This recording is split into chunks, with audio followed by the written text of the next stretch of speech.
What's up? What's up? It's Dr. Larry Smith, historian, history professor, entrepreneur, Pan-Africanist, pro-black social scientist, social justice activist. Let me turn this music off.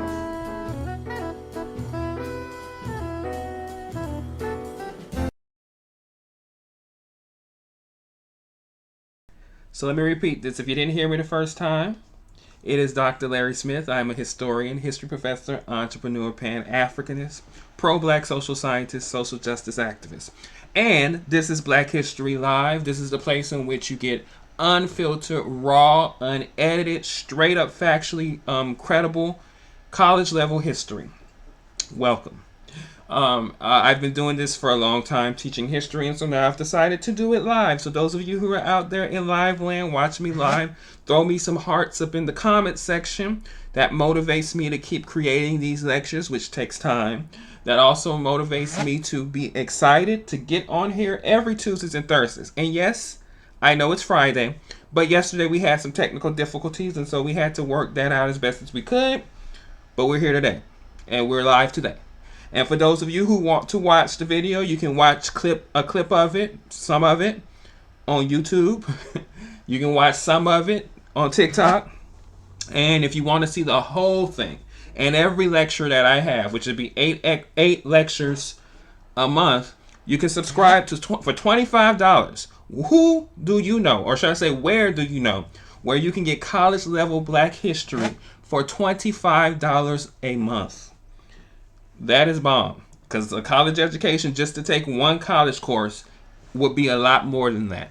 So sign up for the Patreon so that you can join the community and get not just the actual video of the lecture, but you also get the lecture notes, you get the slides, you get the reading list, you get reading materials, anything that is pertinent to this lecture. I put it out there because I want people who are following this and who are programmed into this to learn our history so that they can talk about it with power and it's written on their hearts. Also, by the way, let me make it clear two things. One, if you want to follow me, you can follow me at Dr. Larry Speaks Truth on TikTok. You can follow me at Dr. Larry Speaks Truth on YouTube. You can follow me at Dr. Larry Smith on Instagram and on my Facebook page. I'm all over the place. If you would like to donate to Du Bois College, which is the college that I founded, that we're growing and getting grants and sponsors and donations for, you can actually go to www.duboiscollege.com, and on the home page there is a link to our GoFundMe. You can donate to that as well. But yes, you want to follow me, those are the accounts. Patreon is Black History Live. So if you want to, like I said, join that, you can. But also, this sound, there is a sound that continually happens, that sound, on my laptop. I think I just need to take it apart and dust it, which I will plan on doing this weekend. So please ignore that sound. It's crazy. But anyway, let's get started in our lecture. Hopefully you enjoy today's lecture.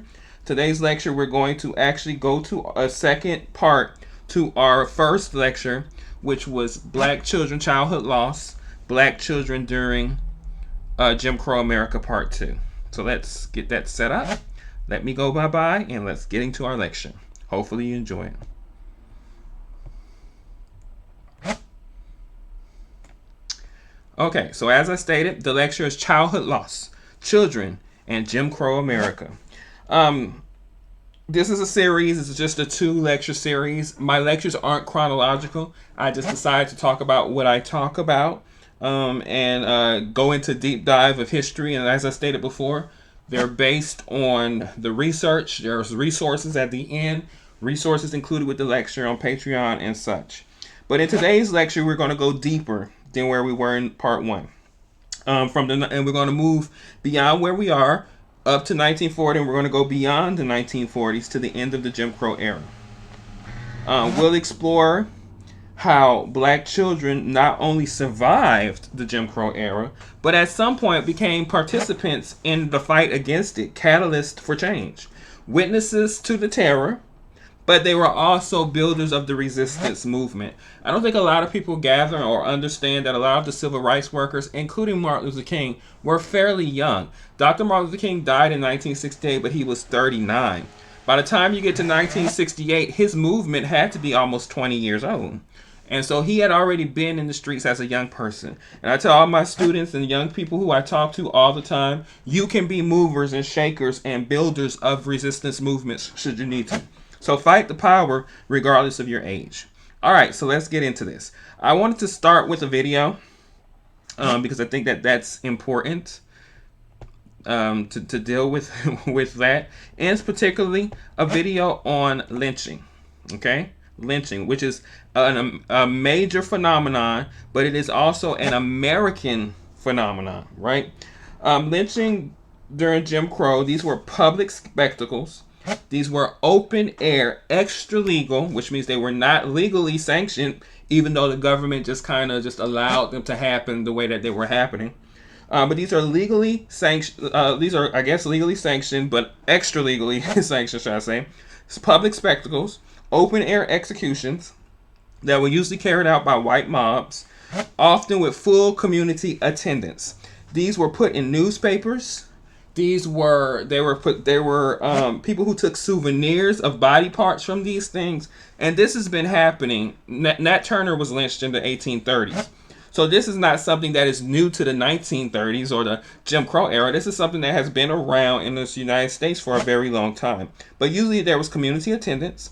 Black children and white children witnessed these horrific events. But obviously there will be a difference in seeing yourself as a white child versus seeing yourself as a black child witnessing somebody black being executed and harmed.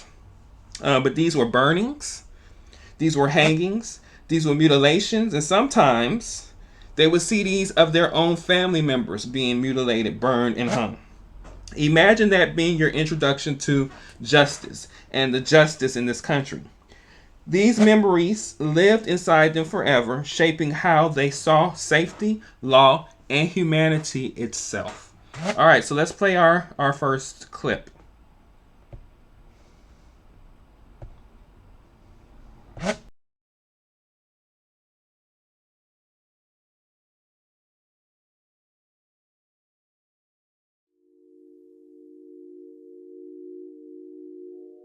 People hear the word lynching and they think it means a hanging, but that's not what we're talking about. Racial terror lynchings are violence, lethal violence directed at people because of their race in an effort to terrorize the entire community. Racial terror lynching is a particular kind of violence that emerges as Reconstruction collapses following the Civil War. People in the South did not believe that enslaved people, Black people, were equal. They thought they were less than human. They were subordinate, less than deserving of the rights that the new Constitution provided them. And so they began to use violence to create a system of racial hierarchy. The crimes, if you will, that Black people could be accused of were often not crimes at all. Passing a note to a white woman, not stepping off the sidewalk, laughing, not calling a white person sir or mister. These social transgressions got many African Americans killed.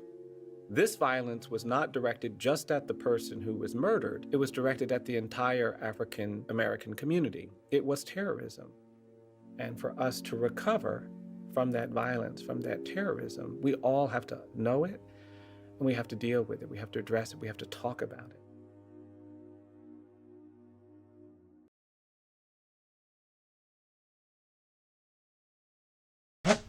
So that man and the Equal Rights Initiative, that is the program that he leads, he actually created a lynching museum in Montgomery, Alabama. So if ever you're down in Montgomery, Alabama, you got to stop at the lynching museum to pay respects to these people who lost their lives. And according to the documented evidence, we have over 4,000 documented lynchings. So you can probably imagine that those that aren't documented can probably be 5 to 6 times that number, but documented we know have over 4,000. And he did a good job in his museum to try to memorialize those people who otherwise would just go down in history without a name. And y'all do know in high schools and middle schools, elementary schools, the lynching aspect of American society is seldom spoken about. Even though this is something that, even like we stated before, children witnessed these lynchings, right? Not only did they witness them, but they were also victims of these racial, these lynchings. So witnessing him, and I put in this particular slide, I put this picture up because there are children in this picture.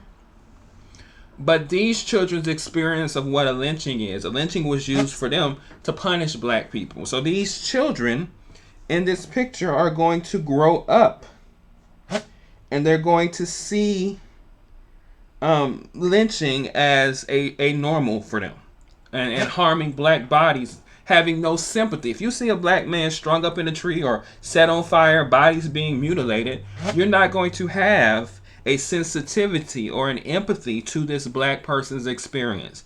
And that's kind of what lynching was about. Lynching was about terror. Lynching was about fear. Lynching was about dehumanization and watering down black lives so much that they can be harmed this way for generations.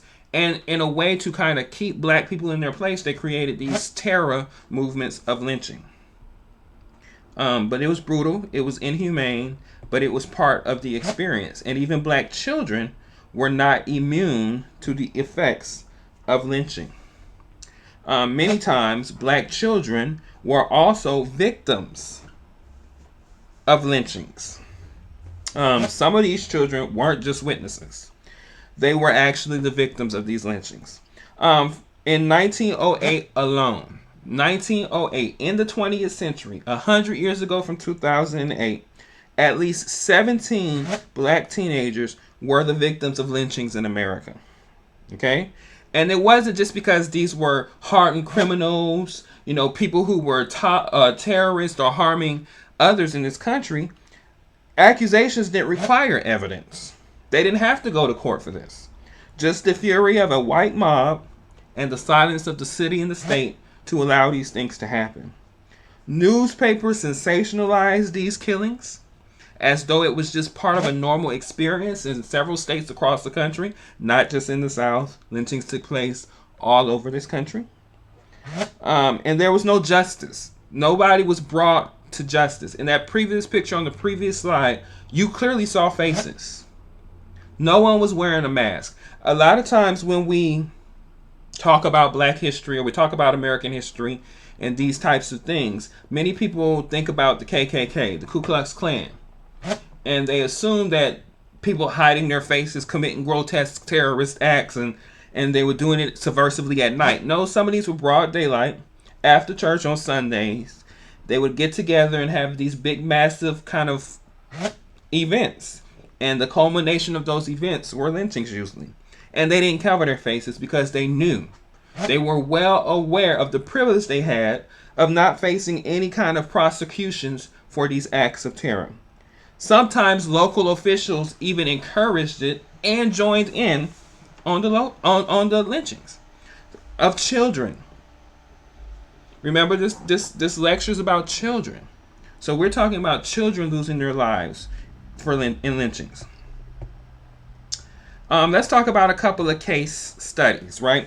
The first one being Jesse Washington's case. Jesse Washington was 17 years old in 1916. And a white mob in Waco, Texas at the time chained him, mutilated him, and burned him alive. As you can see in the picture, that is Jesse Washington, and he has been set on fire alive.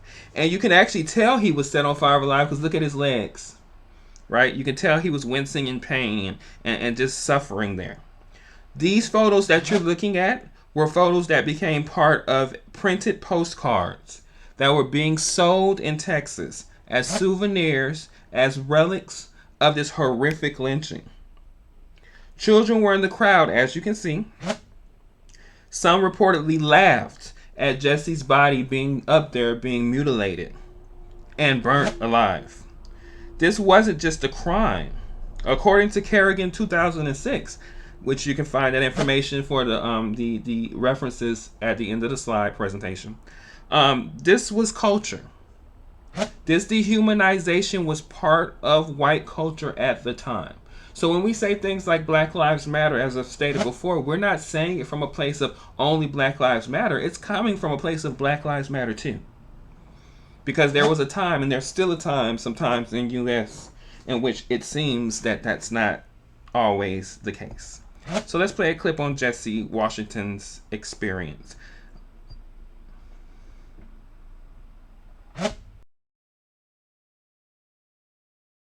I took control, went solo, and built my own online knife empire.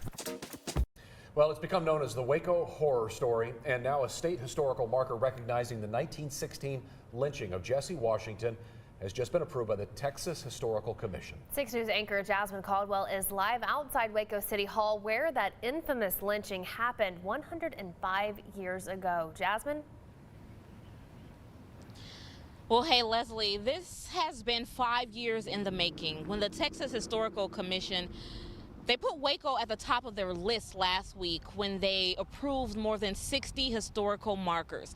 Now, Jesse Washington was accused of raping and killing a Robinson woman named Lucy Fryer. Now, he was taken from the McLennan County Courthouse and was beaten, stabbed, and hung.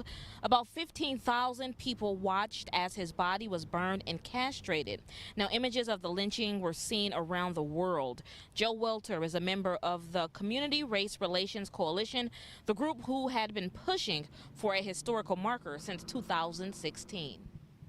Because this terrorism that existed in Central Texas, really extra legal hanging and torturing of people, really has everything to do with where our community is now. We are not a united community. There were many black families back then who sent their uncles and brothers and fathers sometimes away from Waco for fear of being lynched. The Texas Historical Commission approved the wording for the marker to be titled The Waco Horror, the Lynching of Jesse Washington. It will go to the foundry for production. It could take 4 months or sooner to complete. Now, once the marker arrives and is installed by the city, there will be a dedication ceremony to follow shortly after. Reporting live in Waco, Jasmine Caldwell, 6 News.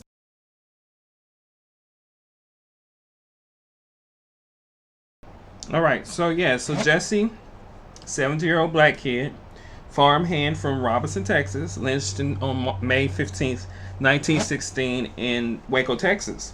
He had got accused of raping and murdering his white employer's wife, Lucy Fryer. And what happened was, the accusations, he went to trial, he was arrested, he confessed, which, like I said, usually these confessions were gotten under duress. He confessed under questionable circumstances, likely under duress. The trial lasted less than an hour, y'all. And an all-white jury, just like George Stinney Jr., deliberated for 4 minutes before finding him guilty of murder. At the time, formal legal protections for black defendants in Jim Crow were virtually non-existent. And so white mobs were allowed to do whatever they want to. And so a white mob got a hold of Jesse. Immediately after the verdict, a mob of several hundred white townspeople, including elected officials, seized Washington from the courthouse, dragged him through the streets, beat him, castrated him, chained him, and burned him alive in front of a crowd of some 10,000 to 15,000 people, which included children. And photographs, like I said earlier, was taken for and sold as postcards. But this wasn't the only time and that this would happen. This was not about a single crime. It was about racial order during the Jim Crow era. And it was a constant that black men would be charged with assaulting white women. Usually, whether they were true or fabricated, it didn't matter. It was just used to justify lynching black men. Washington's lynching became one of the most notorious examples of spectacle lynching, meant to terrorize the black community into submission. Several things happened after this lynching. It was so extreme that it drew national outrage. The NAACP investigated it, sending activists and several people to Waco. They published the findings of their study in the Crisis magazine, which was edited by W.E.B. Du Bois, and used the incident to campaign for federal anti-lynching laws. No one was ever prosecuted for this situation. So it's very typical of what we saw all over the country. This was not an unusual thing. This was actually quite part of the norm. And it just was what it was. It just was what it was. All right, let's move forward. We have another case example for ya. This here is the execution of Laura Nelson and her son, who were hanged on this bridge. Laura Nelson and her teenage son were kidnapped from jail and lynched in Oklahoma. Like I said, this happened not just in the South. This was all over the country. No trial, no arrests. Their deaths show how black women and children were also just as vulnerable to lynching as black men.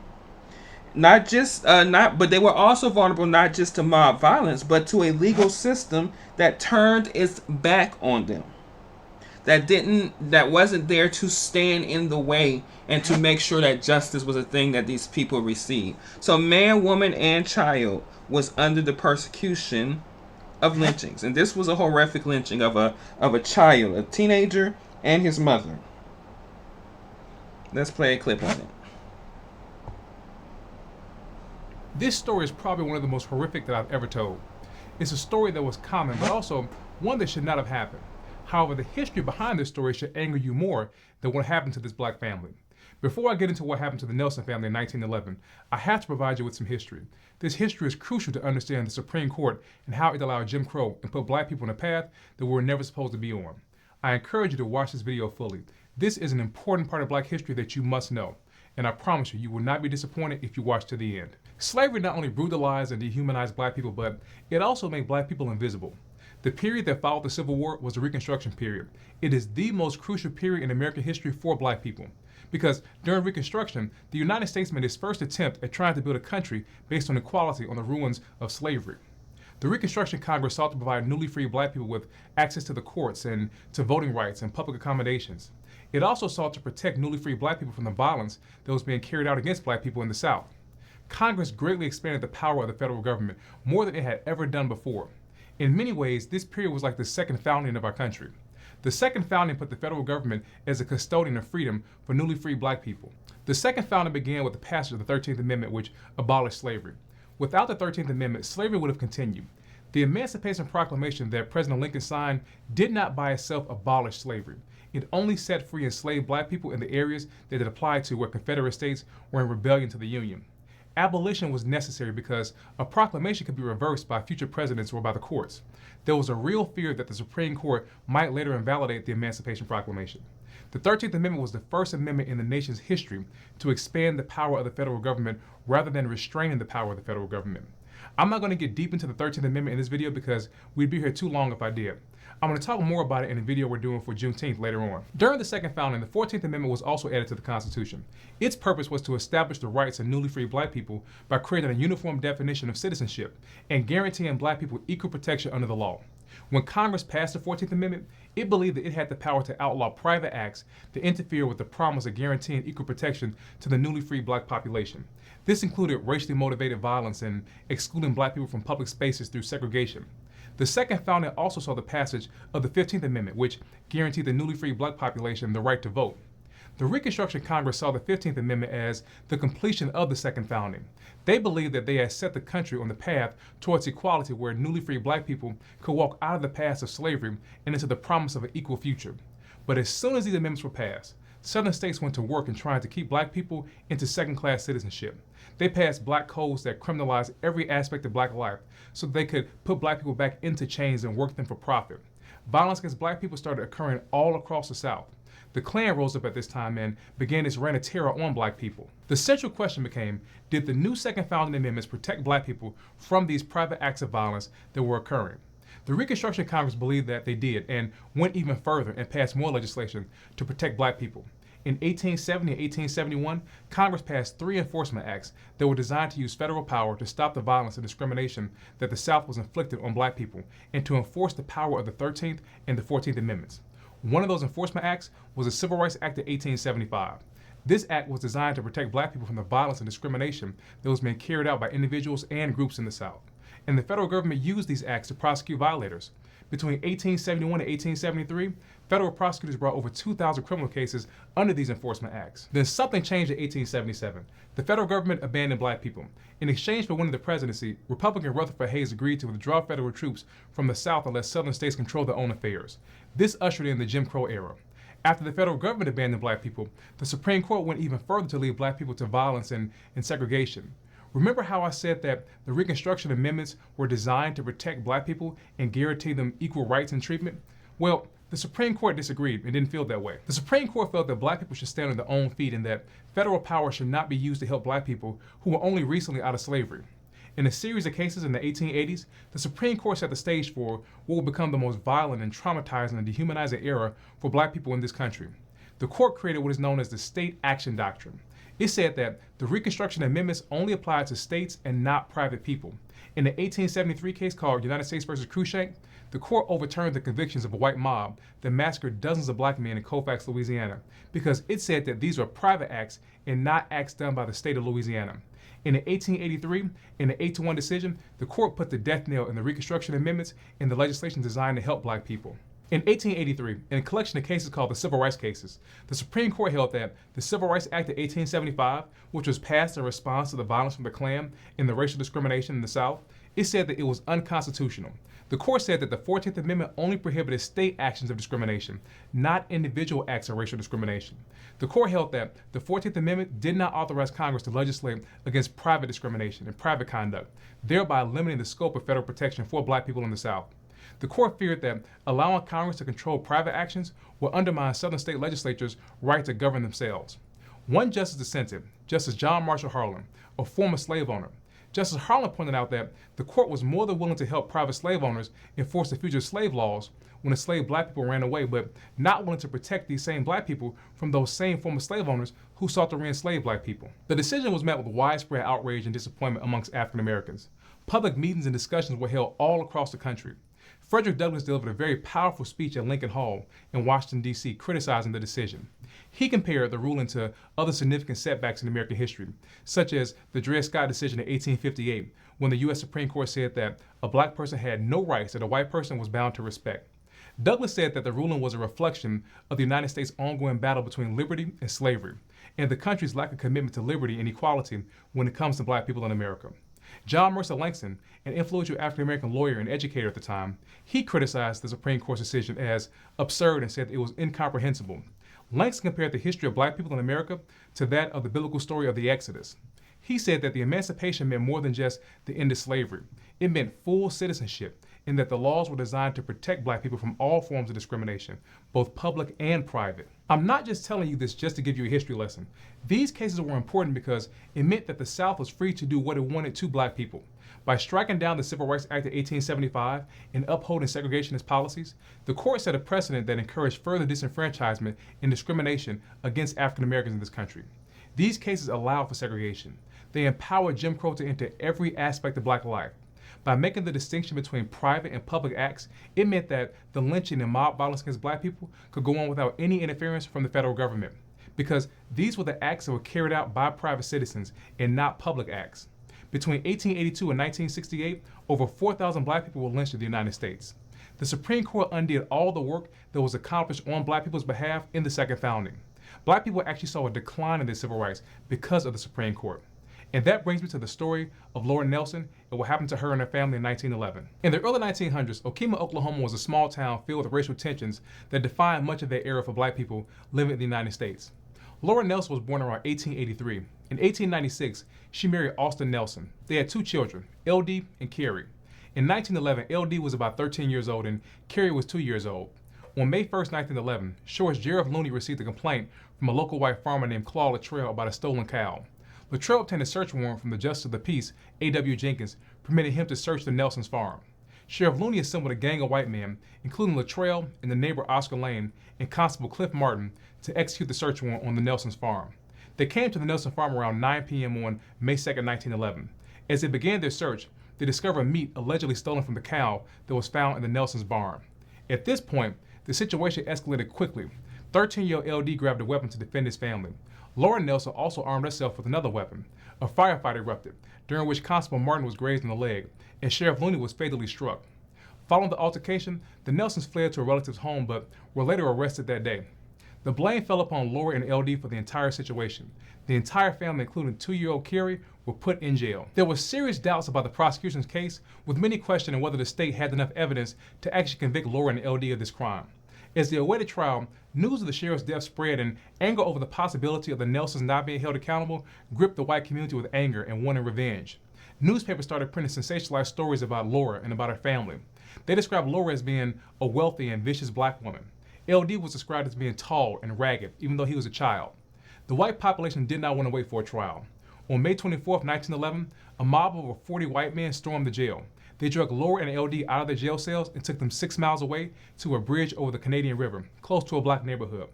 Laura was violated by the men. They then hung Laura and LD from the bridge. Some reports say that baby Carrie was found drowned in the river. Laura and LD's bodies were found the next morning by a young black boy. Hundreds of white people rushed to the scene to see their bodies. Some posted pictures with Laura and LD's bodies. Images of Laura and LD were later turned into postcards and sold as souvenirs. There are photographs of what happened that day at the bridge. I can't show them here for obvious reasons, but you really should see them. You should see what brutality looked like during that time period for black people. See what black people experienced. I've included them on my blog. What happened to Laura Nelson and her son LD happened because of the actions of the Supreme Court in the 1880s, when it abandoned black people and ruled that it was okay for private citizens to harm and discriminate black people, and the federal government had no authority to stop it. Congress passed laws to prevent what happened to Laura and LD, and the Supreme Court overturned those laws. What would black life have looked like after the end of slavery and the Civil War, had the laws that were passed for black people to help black people have been allowed to be enforced the way that they were intended? We'll never know. What we do know is that the Supreme Court is still doing the same thing that it did in 1883, twisting the law to the disadvantage of black people. Had you ever heard the story of Laura Nelson and her son LD, and how does it make you feel knowing that the Supreme Court set the stage for Jim Crow and segregation? Drop me a comment down below and let me know what you think. So of course it was a tragic story.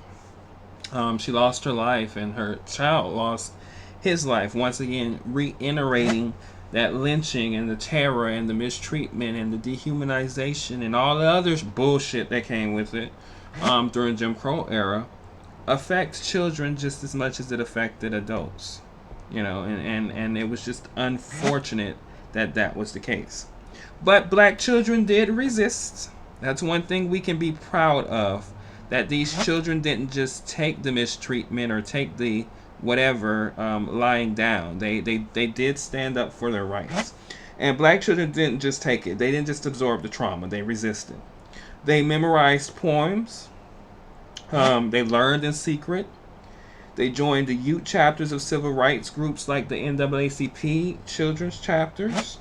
They wrote essays in black newspapers about their experiences to document them and to tell their stories. They helped their parents build alternative schools for them. They held on to culture, community, and dignity in a country that at the same time was trying to crush that dignity, crush that spirit, crush themselves, their pride in being black.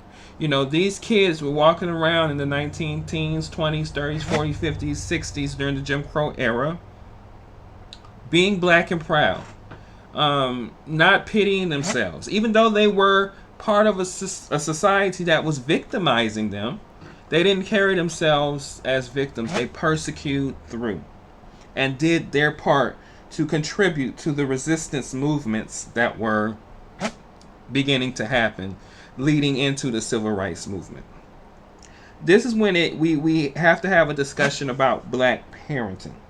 Because black parenting was I don't want to say it was, black parenting is a powerful tradition, but definitely during these difficult times, black parenting was super, super, super important.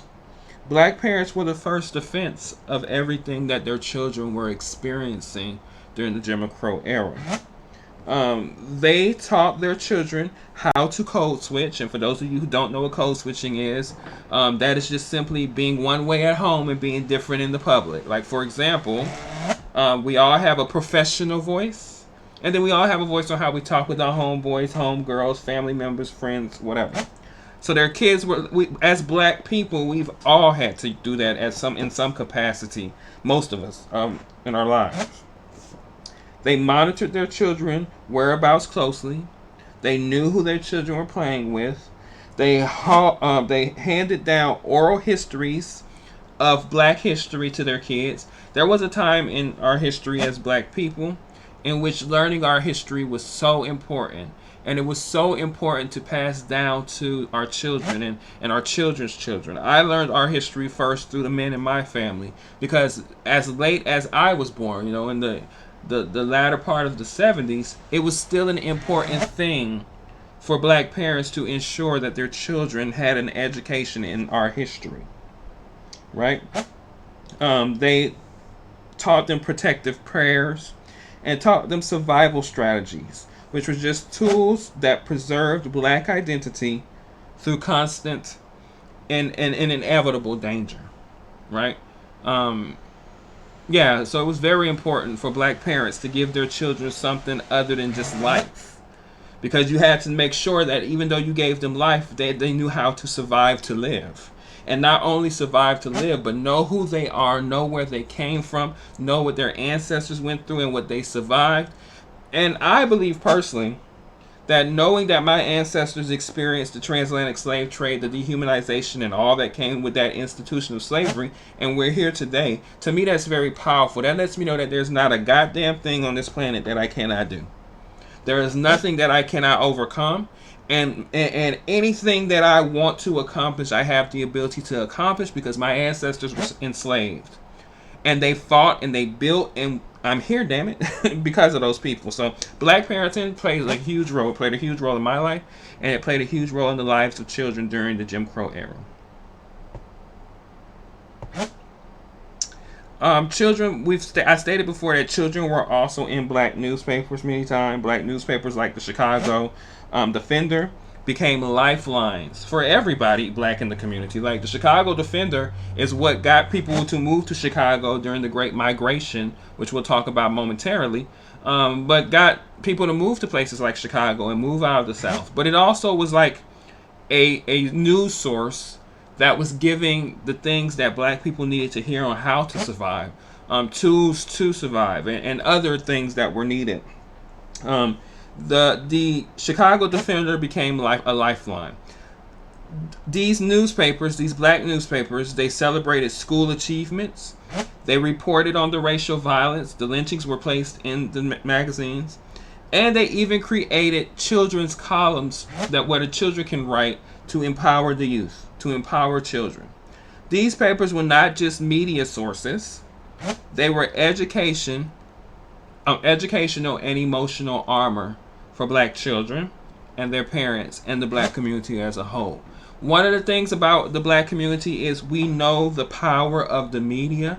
The black community is the most powerful media culture, and we've over time, and we're talking since Frederick Douglass, who refused to smile in pictures because he wanted to not look like what the minstrel show was saying he was, but he wanted to look dignified and in thought and in intellectual.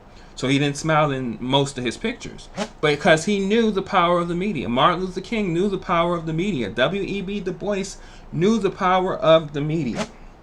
And in these newspapers, like the Chicago Defender, knew the power of the media to influence, to educate, and to really draw awareness to what the hell was going on during the Jim Crow era for the black community. It's powerful. Also, another thing that was very powerful in the black community is collective memory, cultural memory, us being able to remember our stories, share our stories, continue to pass down our stories. Like I stated before, I initially learned black history through the men in my family. It was very important to them to pass that on down to us. And I always felt it was important to pass it on down to whomever I get a chance to talk to. So even before I went to college and got all my degrees and learned the history academically, and learned the history all over this world, about black people, African people, I learned our history first in the home with my parents, with my fathers, with my uncles, with my grandfather. The men in my family were bearers of our history. So that cultural memory in the black community became another version of our activism. Stories were kept alive in songs, sermons, family stories, and even in the barbershop chairs. We were sharing and telling and disclosing and exchanging our stories. Even joy was an act of defiance. Even to this day, there is some people out there who don't want to see black joy, don't want to see black happiness, don't want to see black peace. So even still to this day, black joy is a part of our defiance. We remembering was an act and still is a political act today. That's why I'm here teaching this history. That's why I tell everybody you should get out to Patreon and sign up. Get you a $25 subscription a month so that you can get all the history about being black and black in America, black in the world, black in general. And just really, really, really know who you are so that you can speak truth to power. This fact-based information is important. So yeah, knowing our history, remembering our history, teaching our history is a powerful political act that we have, that we should use at our disposal.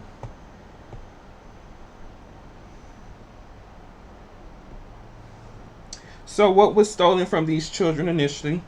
Safety, joy, freedom, the right to grow up without fear.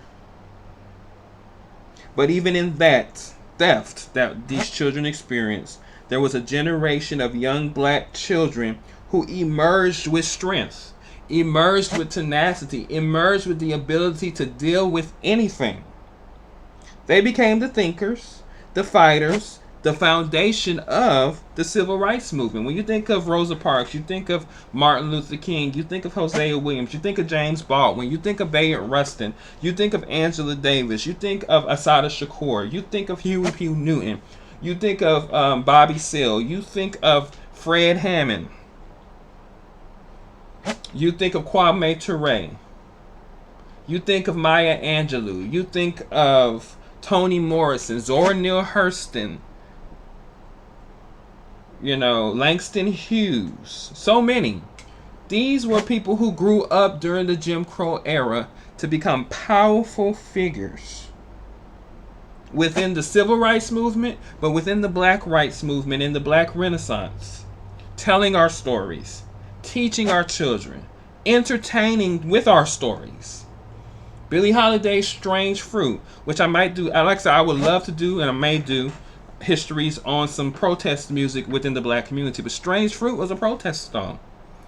She got arrested for releasing and singing that song in public, but that song was directly about lynching.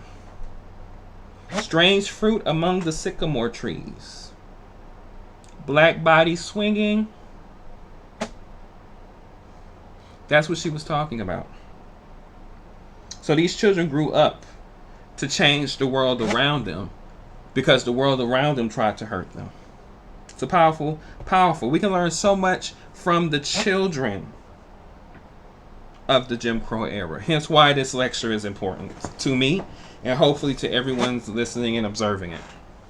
All right, so by the time you get to the 1930s and 40s, many black people just grew tired, grew weary of what was going on in the South. Now, most stayed and fought their way through, but some figured it was time to move on. Because the violence, the torture, the mistreatment, the dehumanization, and all of that stuff, all that bullshit was just too tough for them to take. So many of them left, during World War II. Many black Americans' families migrated north for jobs, for factory jobs. Now, mind you, I haven't mentioned the Scottsboro Boys, but I do think that that's an important case to mention in this particular instance before I even talk about World War I. because the Scottsboro boys case in Scottsboro, Alabama, I think it's very interesting. So let me talk a little bit about that before I move forward. Just a synopsis. I could even do a video, a lecture on this in itself. But I think I should just mention in passing the Scottsboro boys. There were 9 black teenagers falsely accused of raping 2 white women on a freight train in Alabama in 1931. And this case just became one of the most infamous examples of racial injustice in this country. March 25th, 1931, 9 boys: Clarence Norris, 19; Charlie Weems, 19; Haywood Patterson, 18; Ozzie Powell, 16; Willie Robinson, 17; Eugene Williams, 13; Olin Montgomery, 17; and brothers Andy Wright, who was 19, and his younger brother Roy Wright, who was 12, were riding a freight train through Alabama looking for work during the Great Depression. Fight broke out between them and some white boys. The white boys were forced off the train, and then they reported the incident to the authorities. When the train stopped in Paint Rock, Alabama, the police found 2 white women on board with the boys, Victoria Price and Ruby Bates. And of course, they took the typical way out. They accused those 9 boys of rape. There were trials. Trials began just 6 days after, and so forth. And what happened was they were convicted. 8 out of 9 were convicted, and they were sentenced to death. Roy Wright, the youngest, who was 12, was spared after a hung jury on the death penalty. But just the speed and the bias of the trials made it clear that racial prejudice, not evidence, determined the verdicts. But the Communist Party jumped in. The International Labor Defense jumped in. And they organized protests and funded the appeals. The NAACP initially was slower to get involved, but then they joined the efforts as well. And lo and behold, long story short, there were several cases back and forth. But ultimately, in 2013, more than 80 years later, Alabama officially issued posthumous after-death pardons for the last 3 Scottsboro boys who had not been pardoned or had their convictions overturned in their lifetime. But this was a back and forth. People ran to different states. It was just a traumatic situation that we see with this, with the Scottsboro case. But I just wanted to point that out before we get to talking about World War II, simply because this was pre-World War II, and it's another example, as we've stated before, of even children facing injustices in this system. All right, so let's talk about these World War II and the Great Migrations, as I was saying. Many black families migrated north. The Scottsboro case fit in that situation because those boys were traveling to find work to help feed their families or contribute to their families. But many black families migrated to the north for black jobs. Their children left southern segregation only to meet northern segregation, because Jim Crow wasn't just a southern thing as it is commonly projected to be. Jim Crow was actually all over this country. And northern segregation was just in different clothing than southern Jim Crow. You had overcrowded housing, urban poverty, and persistent racism even in the north. So Jim Crow, like I said, it wasn't just in the South; it was everywhere. And the case for it was what it was. This is actually a map showing where different groups left for the Great Migration between 1916 and 1970. And I actually, believe it or not, we're in the midst of a reverse migration of black people moving out of these urban cities: Los Angeles, Detroit, Chicago, San Francisco / Oakland, New York, and moving back into the South. But obviously, during the Jim Crow era, they were leaving the South in huge numbers for obvious, what I would say would be obvious reasons. All right, let's play a clip on the Great Migration.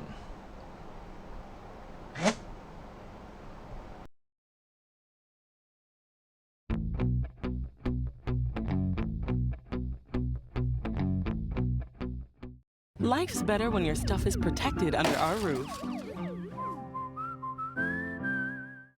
The Great Migration, also known as the Black Migration, was a migration of African Americans from the American South to the North. This migration of Black Americans was one of the largest in human history and a big part of American history, socially and economically. I personally don't really hear about the history of the Great Migration much during Black History Month, so today I wanted to talk about the diverse reasons behind this exodus coming from the mouths of the Black Southern migrants themselves.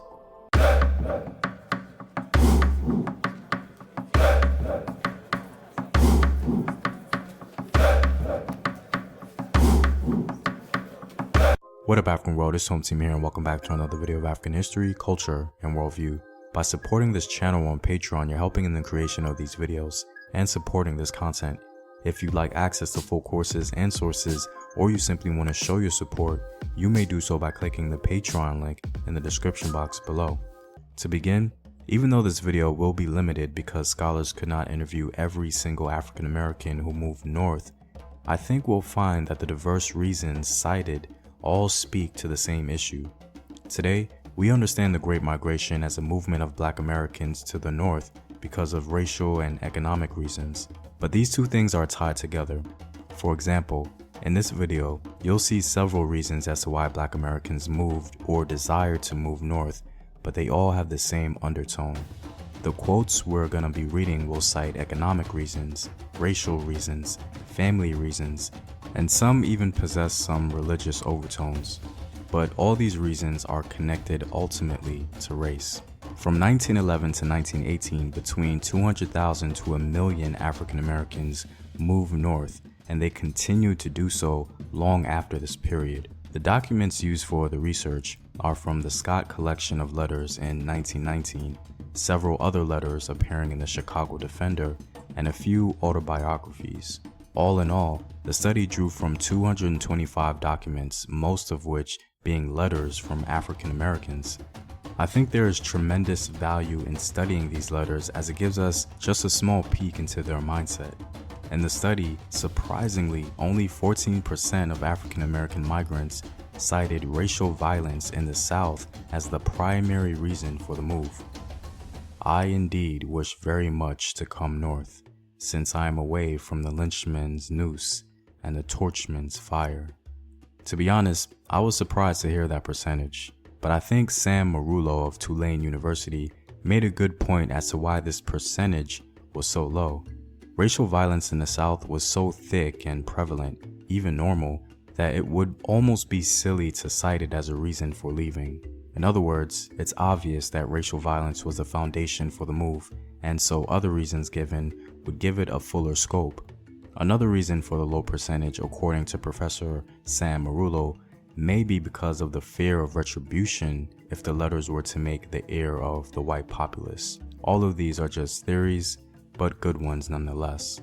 But most of the reasons for moving south had to do with economic conditions, according to the research. I am working hard in the South and can hardly earn a living. I have a wife and child and can hardly feed them. Now these laborers thus employed receive only 85 cents a day, and the high cost of living makes it a serious question to live. I work it 12 hours, therefore I would welcome 8 hours with pleasure. The worst place there is better than the best place here. The other reasons cited by African Americans during the Great Migration include relatives or friends encouraging them to come up for a better life, and also crop disasters or unbearable farming conditions. Religious values seem to be present in these letters as well. One of the most interesting aspects from some of the quotes of the letters was their dedication to advancing true American principles. They placed themselves in the narrative of a true democracy and hoped it would actually come to fruition. I want to come to the North where I can better my condition is as much as being assured some protection as a good citizen under the stars and stripes. This place prompts every man to long for liberty. The quote that really stuck out to me echoes the specific indignity Black men have faced on American soil since they arrived.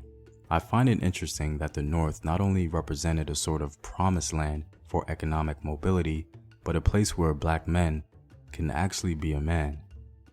I am anxious to leave this part of the country and be where a Negro man can appreciate being a man. Though at times not a traditional function of Black History Month, the Great Migration is actually a big part of Black history, in my opinion.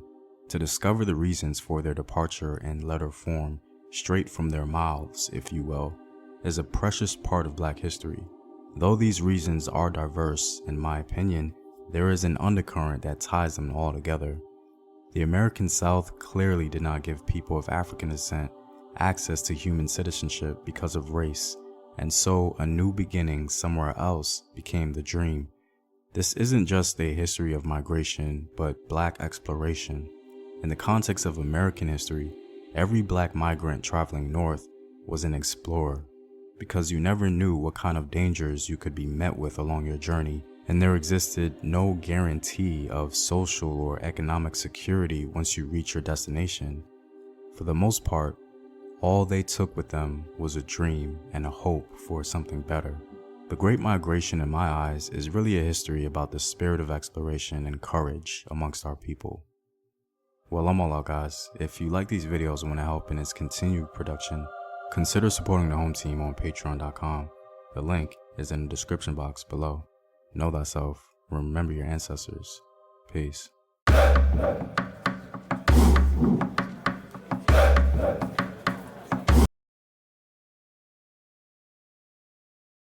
So, like I said, black people in the South felt the need to move and to move on due to all the racial violence, due to all the discrimination, and due to everything else. There was an urgent need for some to leave. However, as I also stated, when they got to the North, they didn't escape injustice, right? Redlining, which was just basically keeping black families in certain neighborhoods and certain areas. A black family stayed in under-resourced, underserviced, low-tax neighborhoods. Schools were neglected, services were unequal, and Jim Crow didn't vanish. It didn't go anywhere. Because as I stated before, Jim Crow was a national thing. It was all over, north, south, east, and west. And so Jim Crow just looked different. It just put on a new outfit for the North, but it was the same bullshit. It was the same bullshit. And by the way, y'all, I curse. So if I feel like saying bullshit, I'm going to say bullshit. And Jim Crow was definitely some bullshit. But let's go back to the South. Let's go back quickly to the South and talk about inequality in education in the Jim Crow South so we can get to moving into civil rights. We've already talked about this in the first lecture. Southern black schools were criminally underfunded. They were missing books or getting secondhand books that was teaching bullshit education of history and such. Heat in the classrooms, and even furniture. No furniture. No heat, no furniture, missing books. A hot mess. Black children were often forced to work while also attending schools. Remember, we talked about in the previous lecture that schools were shut down just for during the harvest, where black kids had to go to work. They were educated to be subordinates. They weren't educated to go out and create jobs or create businesses or to be their best selves. They were actually being educated into subordination. And this same thing was happening in the North. It was de facto, which means by custom, not de jure, which is by law, but it was still there. In the North, meanwhile, racism wore a smile. It looked different, but the ultimate outcome of it was the same. White flight out of neighborhoods, school zonings, and academic tracking pushed black kids into vocational and special ed programs, as it still do today, by the way. Many black children are placed incorrectly into special ed or into kind of, horrible programs. But anyway, equal on paper was the education in the North, but it was definitely unequal in reality. So like I said before, Jim Crow, while we relegated to the South, Jim Crow was a national thing. And it was felt all across this country by black and brown people, because Jim Crow also impacted Mexican Americans, Chinese Americans, Native Americans. Jim Crow's entire purpose was to uphold white supremacy and keep the white hierarchy in place.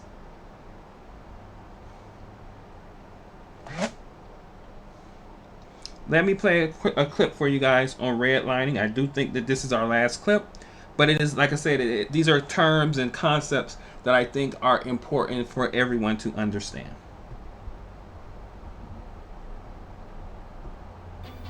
And now, through the use of a National Housing Act insured mortgage, is brought within the reach of all citizens on a monthly payment. In the midst of the New Deal, when the FDR administration is looking for ways to try to stabilize the housing market, the Fair Housing Act is passed in 1934.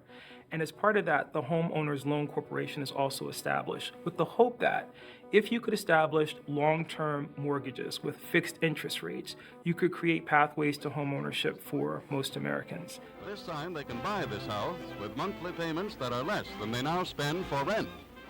When the FHA starts underwriting mortgages in the 1930s, this really is a game changer in a lot of ways. It takes a lot of risk off the banks, it places it onto the federal government, and now working class, middle class families, they're able to purchase a home. Unfortunately, as part of that, what the HOLC does is it establishes designations for neighborhoods based on the occupants of those neighborhoods. And this is where the term redlining comes into place.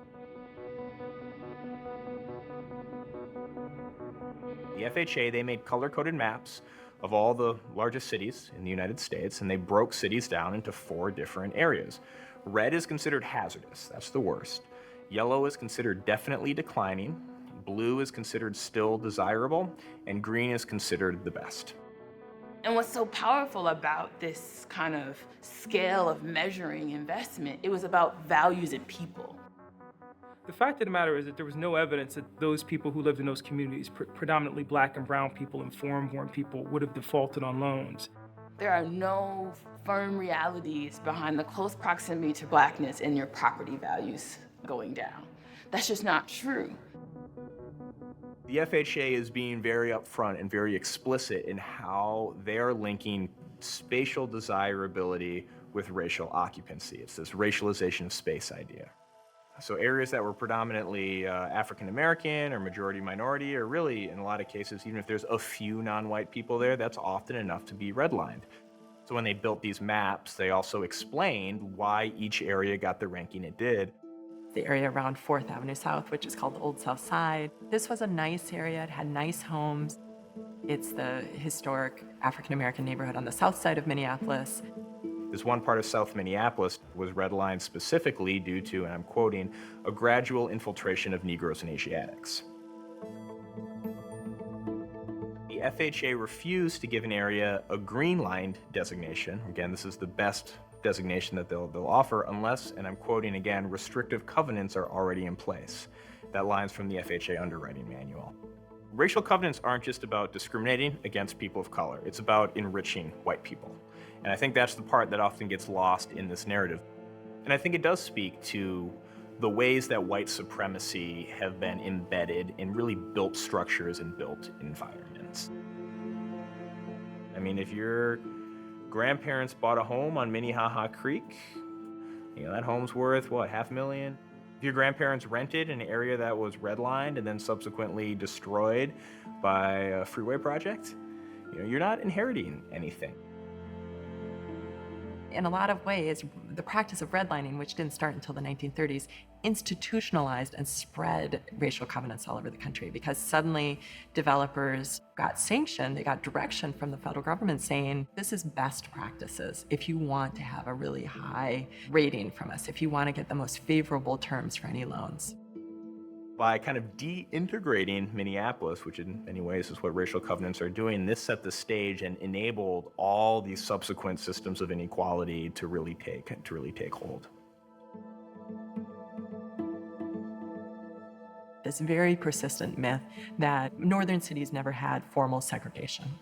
The South had Jim Crow, and look at those signs. Well, racial covenants did the work of Jim Crow in the North, all over the North. Many whites simply were not aware that there was a segregation.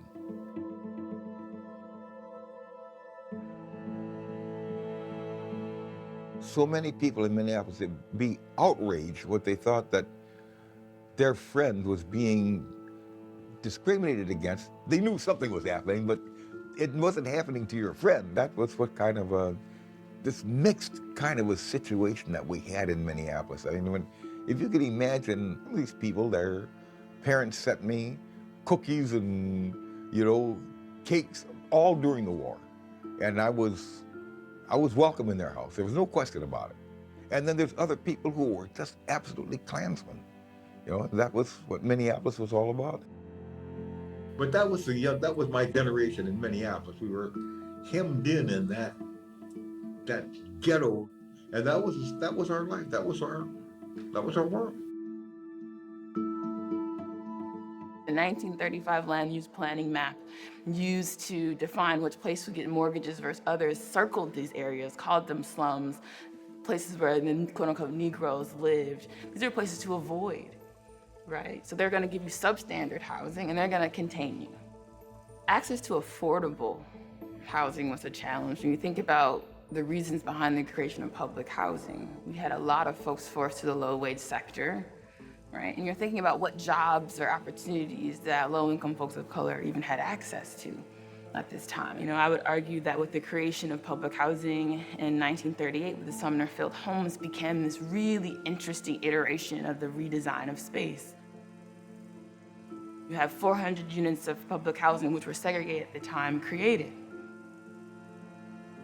In 1953, the City Council of Minneapolis refused to scatter another 1,000 units of public housing outside of the Sumner Field homes area. And where did these pressures come from? You had both internal conservative politicians and outlying suburban communities coming in saying, not in my neighborhood.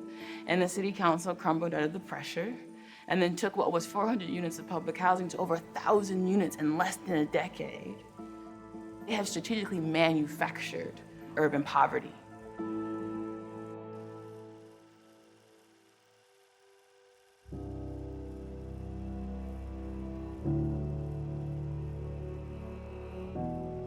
This history is very personal for me. I'm a third-generation Minneapolitan. My grandparents were immigrants from Sweden who came to this country with nothing, worked incredibly hard jobs, but both sets of my grandparents in 1942 were able to buy houses in South Minneapolis. These houses were in a part of the city that was blanketed by racial covenants. Because of those racial covenants, my parents grew up in neighborhoods that were entirely white. And in many ways, they described them as a paradise for children. They had wonderful parks. They had really solid schools that sent them to college. But no one in their neighborhood ever talked about the fact that this neighborhood was only for white people. And I want everyone with this map to imagine themselves in this landscape of privilege and disenfranchisement.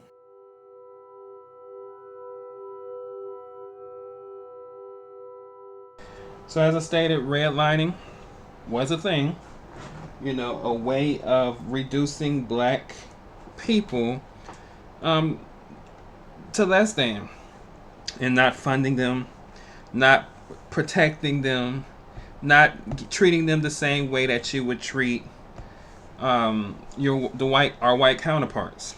And that continued, like I said it before, multiple times to the children. Even childhood joy was policed. Parks, pools, libraries, all of that was segregated or off limits to black children. Black children were criminalized just for playing in white spaces. So really, the punishable offense wasn't what they were doing. The punishable offense was just simply them being a child while being black in a society that did not afford the same privileges for black children as it did for white children, unfortunately. Let's continue on. But as I also stated before, Black children began to be part of the resistance movements. And a lot of the resistance that we did see came around black children. So, for example, the Brown versus Board of Education 1959 decision was a big decision, because this decision is what overturned Plessy versus Ferguson. As a reminder, Plessy versus Ferguson, 1890, was a court case in which Homer Plessy, who was by all accounts, he was a black man, but he was white in appearance. And y'all know the story. He was told to go to the back of the train. He refused to. The court case went all the way to the Supreme Court, and the doctrine of separate but equal was put into place. And this is what really was the catalyst of the Jim Crow era. Well, the Brown versus the Board of Education was that reversal decision. The Supreme Court ruled that segregation in schools was unconstitutional. And remember that we talked about how schools were segregated and how schools were horrible for black children?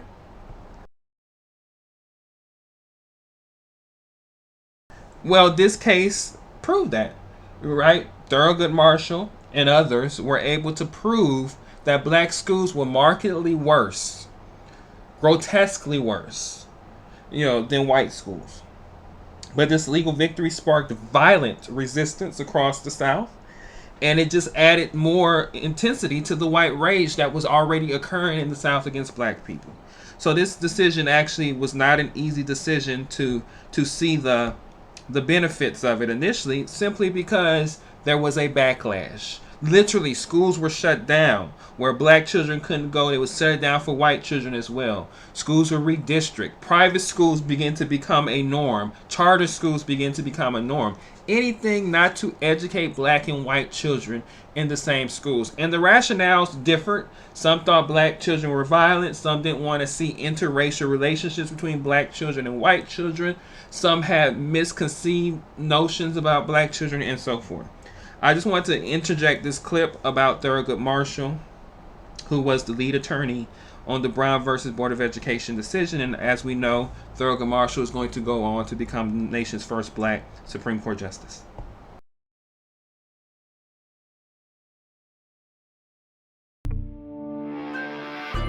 Thurgood Marshall didn't look like a revolutionary. He wore double-breasted suits and was mocked for his light skin and wavy hair. But before Martin Luther King Jr. and Malcolm X rose to prominence, it was Marshall who had a gigantic impact on race relations by helping to end legal segregation in America in the landmark Supreme Court case Brown versus Board of Education. Marshall was born in 1908 in Baltimore, where his family had stood up against racism for generations. In those days, segregation was the law of the land. In 1896, the Supreme Court had decided in Plessy versus Ferguson that schools and facilities for whites and blacks could be separate but equal. Marshall decided to become a lawyer because, in his words, the lawyer was there to bear the brunt of getting rid of segregation. After graduating from Howard University School of Law, Marshall took a trip to the South to see the effects of separate but equal firsthand. By 1938, he was a staff lawyer for the NAACP in New York and began crafting lawsuits that could chip away at segregation. The hardest part was recruiting plaintiffs. Many black parents were afraid of losing their jobs or of exposing their families to violence. But in 1951, 13 parents in Topeka, Kansas, led by an assistant pastor named Oliver Brown, put their names on an NAACP lawsuit in federal court.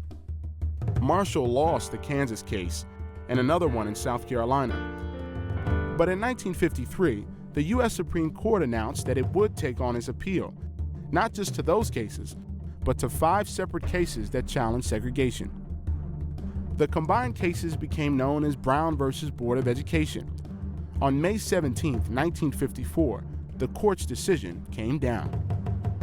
Shortly after noon, Earl Warren, the Chief Justice of the United States, began to read a unanimous opinion of the Supreme Court.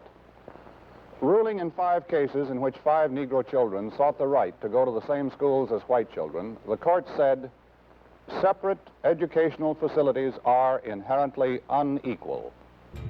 Everyone knew the unanimous 9-0 decision would bring enormous change, especially Marshall himself.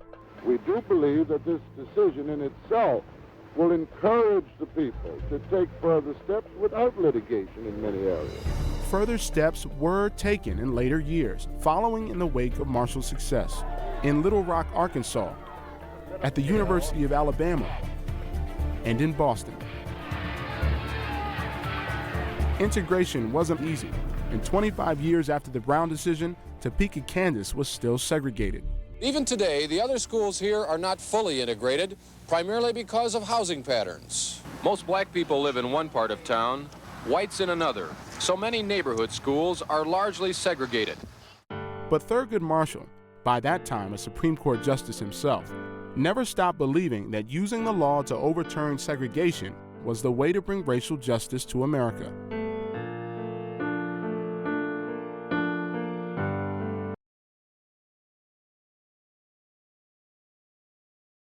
May he rest in peace, Thurgood Marshall.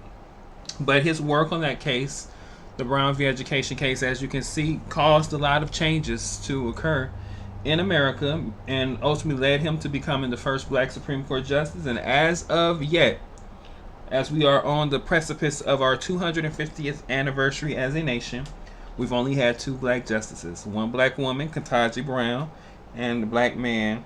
Oh, sorry, we've had 3. I apologize. 3 black justices, Ketanji Brown Jackson, Justice Clarence Thomas, and of course, Thurgood Marshall. But as I stated earlier, this move to desegregating schools was not an easy move. Some southern districts shut down schools altogether, as I mentioned.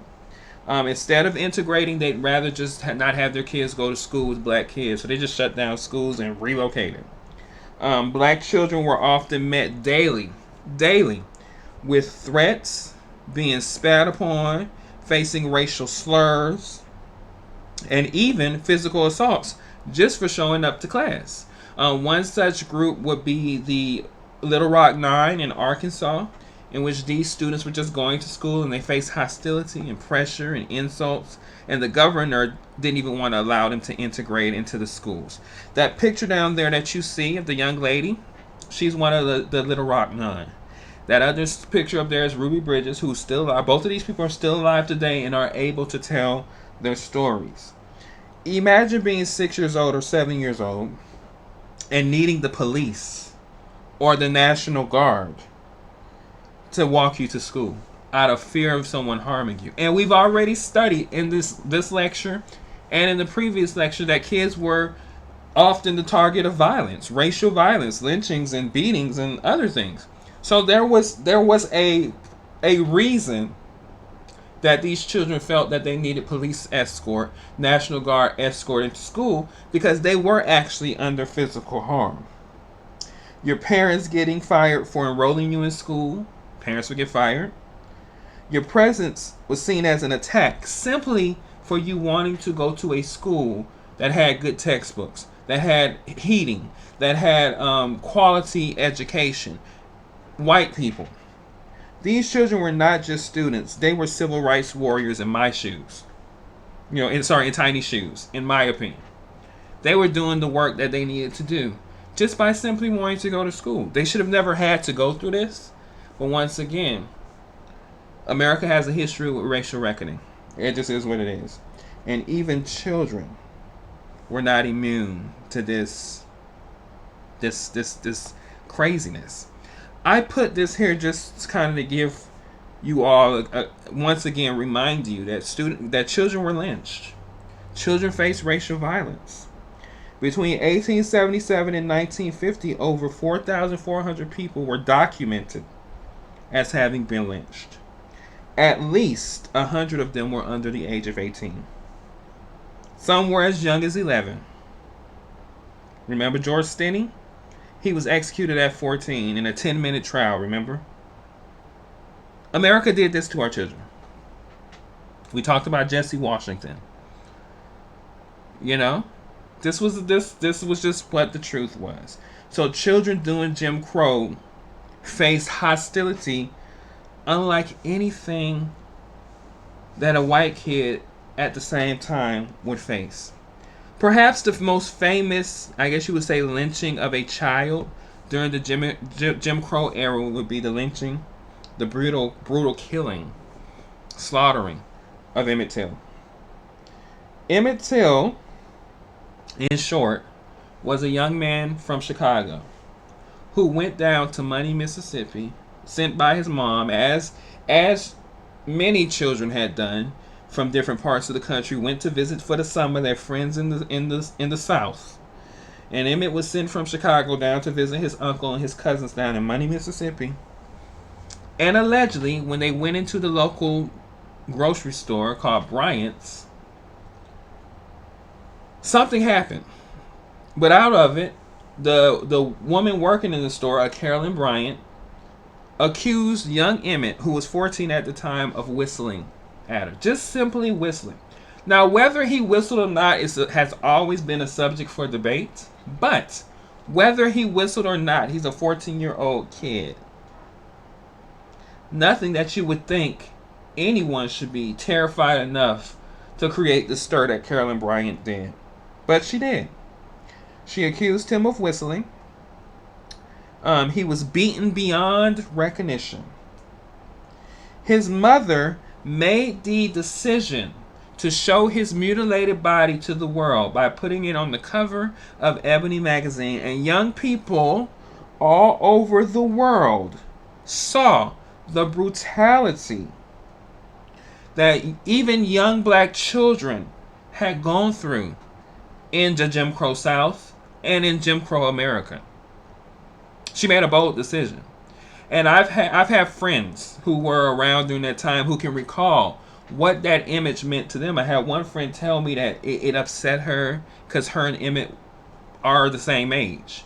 So she felt like if it happened to him, it could happen to her. And she was from Mississippi. So that made it even more of a possibility that this could happen to her. I've heard Rosa Parks refused to give up her seat because she thought about Emmett Till's mutilated body in that casket. The open casket became a mirror, forcing America to look at itself. A 14-year-old kid? Really? Really? And so, like I said, this situation influenced black youth to rise up. We'll talk about that after this last clip. And of course, ignore the commercials. You gotta get it to where those are going. Being a football player with plaque psoriasis is challenging. The football locker room is always a place where people are going to see your skin. Even 70 years on, the killing of Emmett Till remains among the most infamous murders of all time. Jim Axelrod takes us back to Mississippi and the scene of the crime. If you know where to look in the Mississippi Delta, you can find markers of what a culture has spent decades trying to erase. This plaque at the Tallahatchie River, replaced every now and then when it's been riddled with bullets, marks the spot where young Emmett Till's brutally beaten body was pulled from the water. A cotton gin fan wrapped around his neck, secured with barbed wire. The country store where Till whistled at a white woman, this 14-year-old boy's capital offense, is being reclaimed by nature, soon to disappear entirely. In the vines growing over it, it is the perfect reflection of the erasure and of the attempt to pretend like none of this happened. This game is not for fair weather fans. It's for the ones weathering it all. The ones that know the heat of Sundays can make your blood boil. And when the mercury drops, that's when heroes rise. No, this game's not for fair weather fans. It's for the ones that stick it out, weather the storm, knowing that one day, lightning will strike.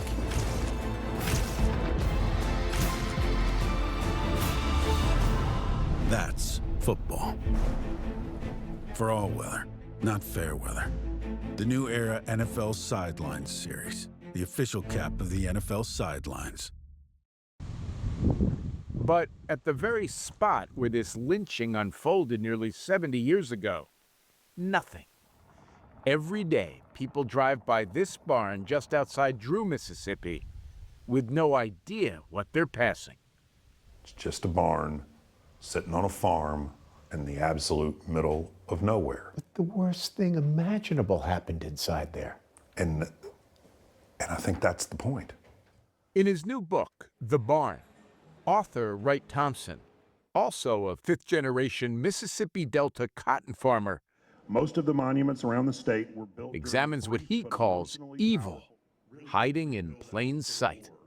And like almost every person in Mississippi or even in America, I didn't know about the barn. If I didn't know something that essential about the place that I think I know best in the world, then something was deeply, fundamentally wrong. Mississippi in the summer of 1955, when Emmett Till visited relatives, was a different world for this kid from Chicago. Unfamiliar with the ways of the Delta, he had no idea the price to pay for aiming his whistle at the woman working at the store. He whistled at sundown on Wednesday and got taken at 2:30 a.m. on Sunday. An 18-year-old sharecropper named Willie Reed was out walking by the barn when a truck turned in. He hid, while the woman's husband and brother-in-law, who'd snatched Till from his bed, dragged him into the barn. And he heard screams, turned to whimpers, turned to silence. And then he went home. And everybody in his life said, "Don't say anything. Don't you say anything." Instead, Reed summoned all his courage and walked into this courtroom to accuse two white men, J.W. Milam and Roy Bryant, of murder. Reed's widow, Juliet. Everyone is telling him to keep his mouth shut. That's what they told him. Why couldn't he do that? Why did he have to talk? I guess it was just something about Willie that he wanted to do right. While the open casket Till's mother, Mamie, insisted upon sparked outrage that fueled the civil rights movement. Without Willie Reed's bravery, no one would have ever been charged.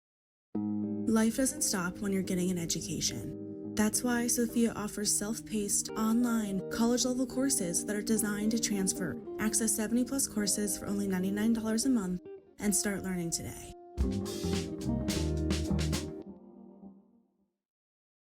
Yikey Wawa! Hello? My hot water. Yeah? Not so hot. We can fix that. It was all white jury, and the jury was laughing while he was testifying. Bryant and Milam were acquitted. Willie Reed would have to flee to Chicago and change his name. Everything's so bright on your wedding day, right? Yeah. He remained haunted until the day he died. The screaming and the hollering and hearing somebody be beat to death. He never had a peaceful day for the rest of his life. I don't think he never really did. And you think about his suffering. Yes. Yeah, I do. Everybody who did the right thing in this case had their lives deeply affected, if not ruined.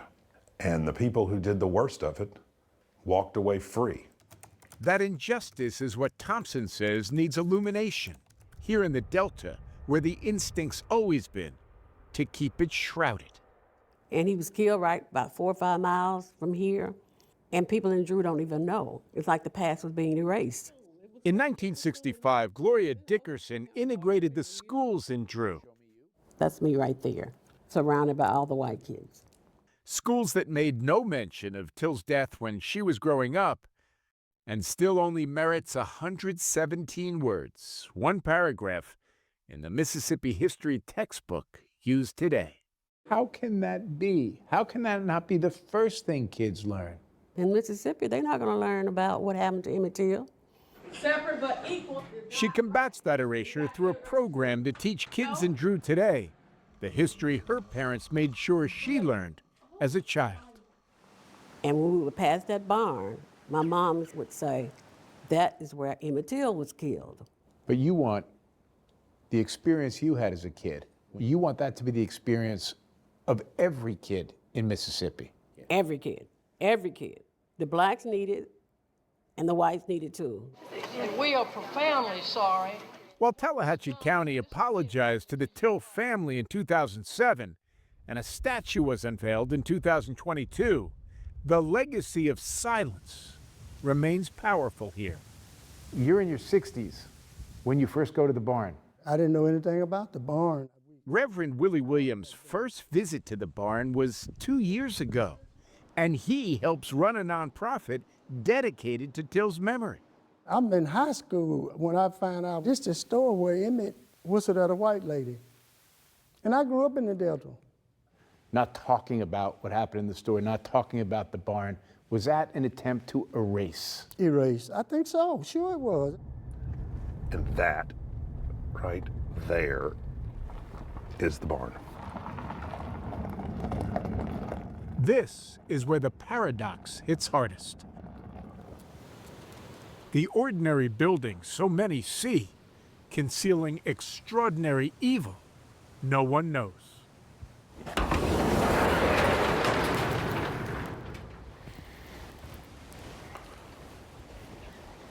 Come in. Oh. Yeah, I mean,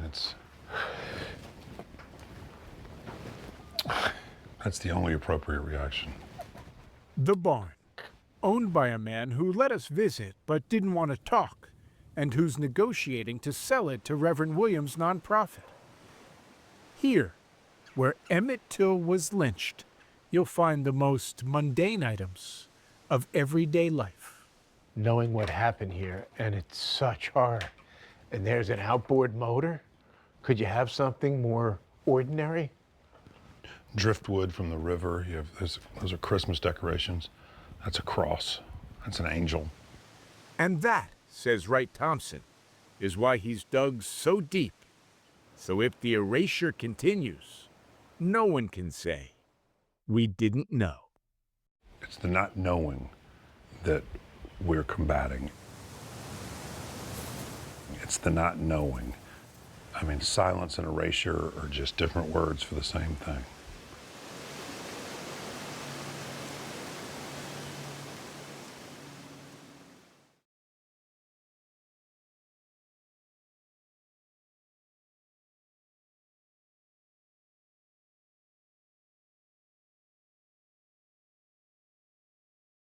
The truth is, Emmett didn't have to die.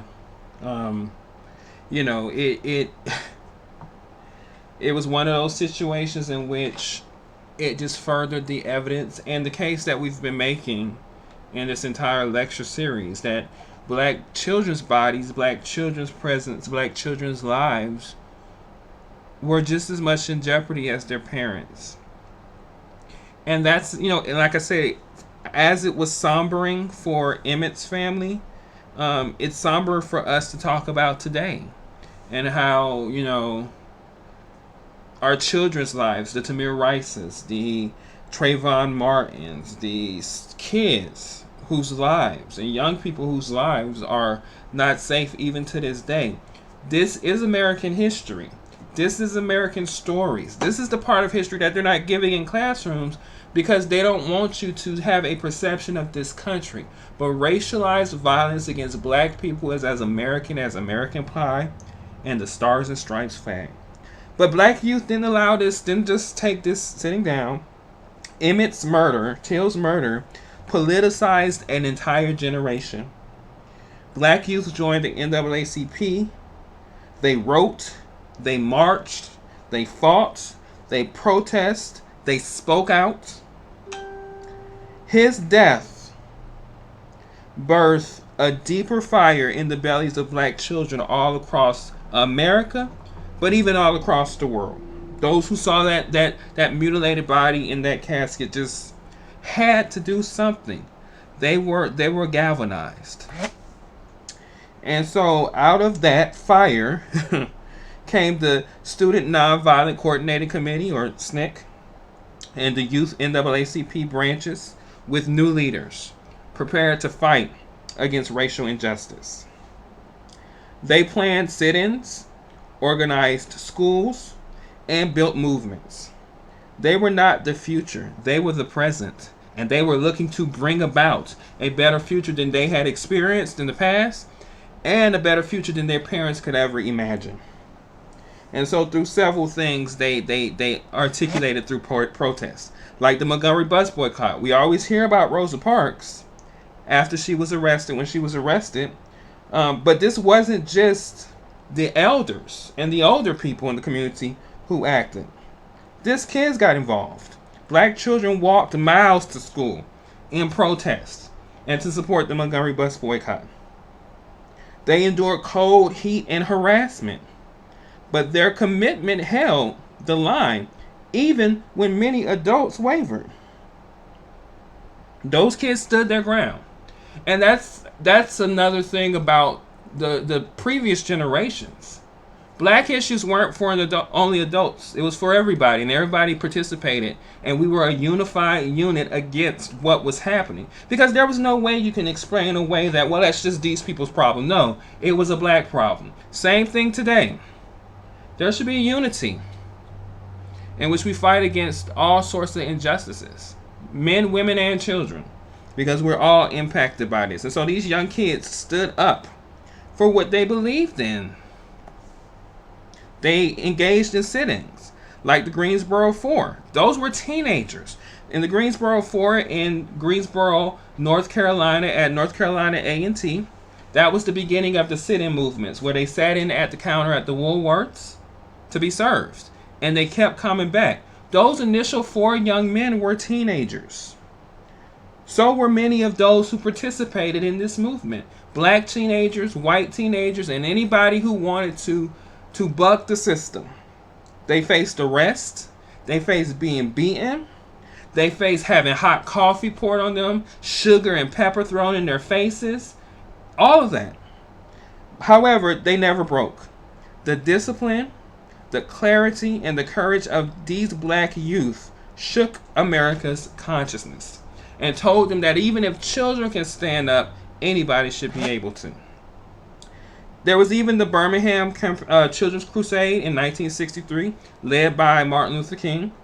Over 1,000 children marched for civil rights in Birmingham, Alabama.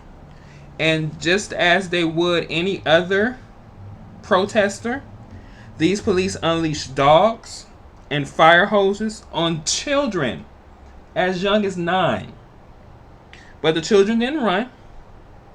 And this was all filmed because Martin Luther King was supposed to be at this protest, and so cameras were there. And these cameras caught everything. The world watched and could no longer look away at black children's bodies, black children's beings not being respected. Let's play our final video.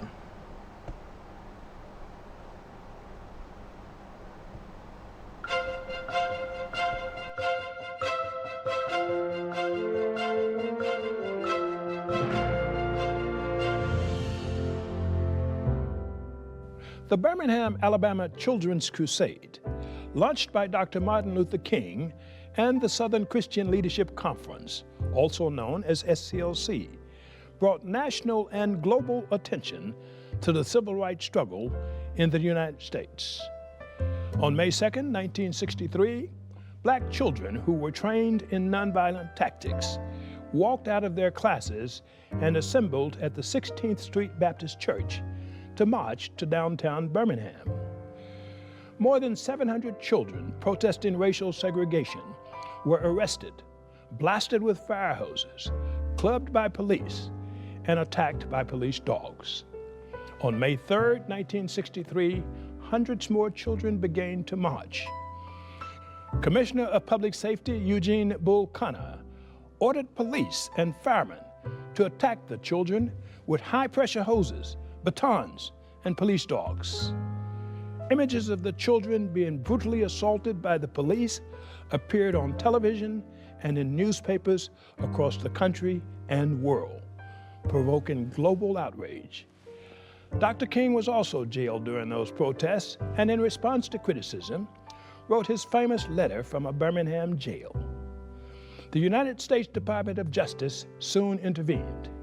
The campaign to desegregate Birmingham ended on May 10, 1963, with an agreement that SCLC would halt demonstrations in exchange for city officials releasing the jailed protesters and desegregating downtown stores.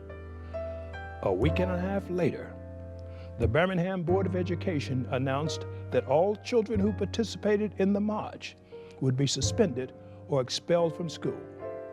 A federal district court upheld the ruling, but a U.S. Court of Appeals reversed that decision.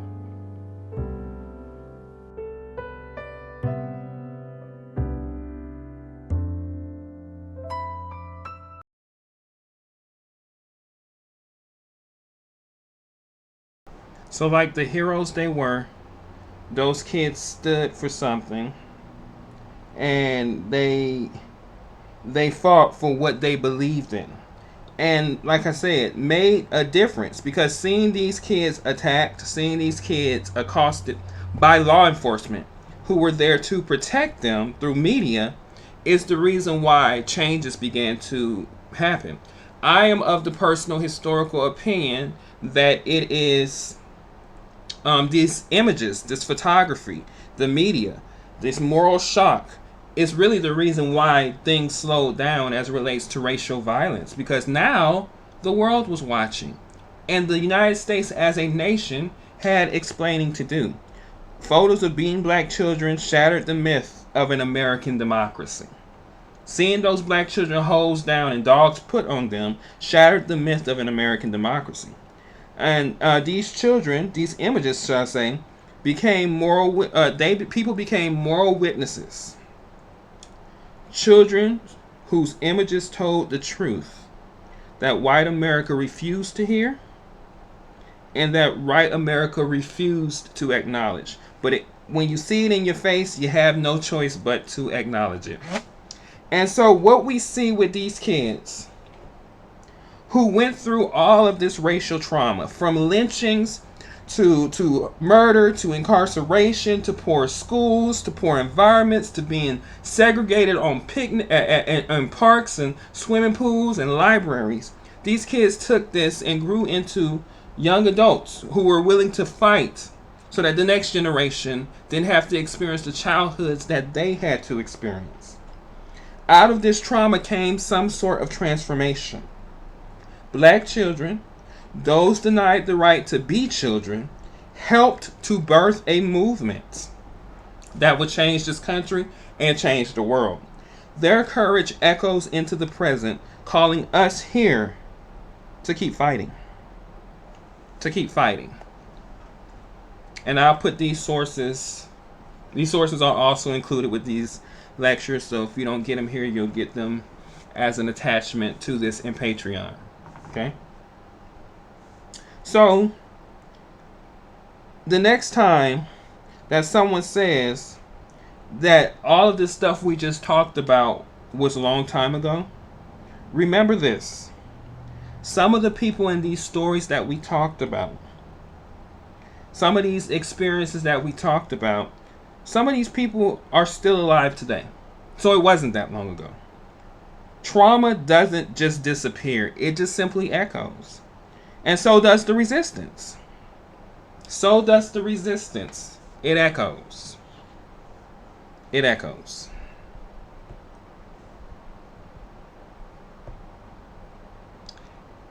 And we must know that that's the case. So, thank you for being here. Hopefully, out of this first lecture series about childhood loss, black children during the Jim Crow era, parts 1 and parts 2, hopefully you found something that resonates with you. You got good notes. And it also, I don't just want you to come here, get this education, and then stop here. I want you to dive deeper. My homework to you who's live, who's listening, and to those who are watching the replay, go and learn more about these children. Go and learn more about the childhood experiences during Jim Crow America from 1890 until about 1970. See what children endured.